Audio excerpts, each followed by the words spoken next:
for me, as a Muslim, unless you have reasons to doubt a person, you don't impute motives. What the president said, if he tells us what is not true, which I don't believe he would do, of course, we will know as we go on. But it appears to me, the reading, it appeared to me to be genuine in his claim that he didn't know that that was what happened until we brought it to his attention.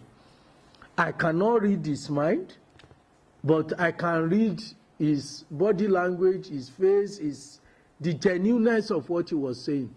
I want to believe that he was sincere when he said, until we called his attention to this figure, he did not know. That he couldn't, he himself said, he expressed surprise about the gap. And he said, how can this type of gap be defended? But that he didn't know. And he was asking his lieutenants who were there when these things were being done, that nobody had called his attention to this. He was trying, according to him, he was trying to balance the zonal interest and so on, that he didn't pay attention to this issue of religious imbalance. But that when we now, he was even asking us, that, are you sure of this figure? And we said, look, we can even swear an affidavit in support of the figure we are giving you, because we have gone into picking them one after the other. If anything, you can only discover that the figure of the Muslim is not up to what we have said, because there are people, if we are in doubt, we count the person as a Muslim for the purpose of the statistics. It can only be less, not more. So, and he said, and I want to believe that it was an error. We should appeal to the Muslims to know that it's an error. And he further emphasized the fact that this three-quarters issue can be a saving valve to make sure that nobody tramples on the right of the other person. And that might have guided the issue of 3/4 to 2/3. And as Muslims, we want to believe that, though that is not good enough for us, but he's our leader. God has put him there. He had made a mistake, or a mistake had been made on his behalf, and he had appealed for us to manage whatever is there. So I believe as a Muslim that, and one thing that he said that made me believe that unless he does something else, for now to believe that he was sincere, was the fact that he said, look, the other time you met with me, you said of the 7 ministers in the southwestern Nigeria, there was no single Muslim. I told you I didn't know. And I found out that it was true.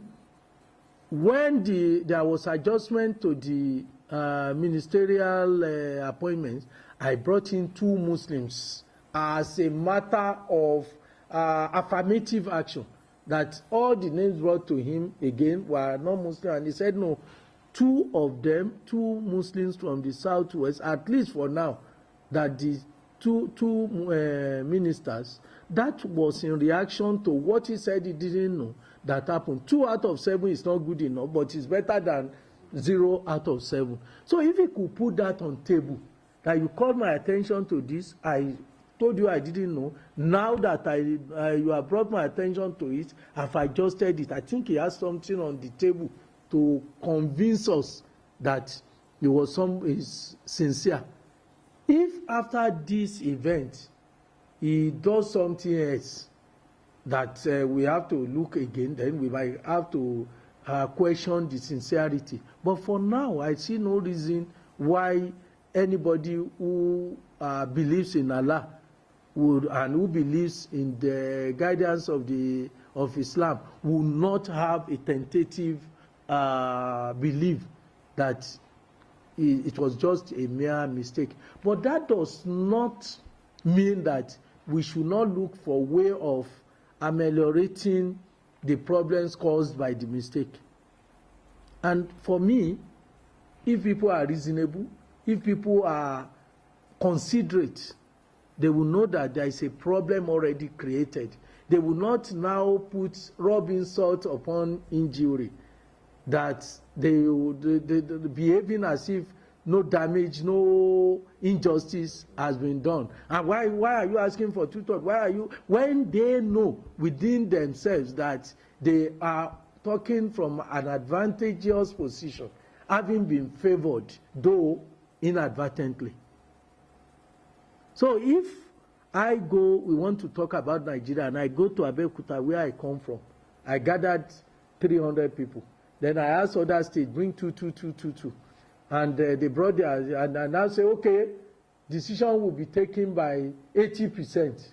And those people say, no, it can't be 80, it will be 95. I say, how can 95? It's not reasonable. When I already know, and they know, that more than 80% of those people are from Abeokuta, and we now want to decide for the whole country. So this percentage is not rigid. It depends on the composition that will determine what percentage you are going to draw the line on.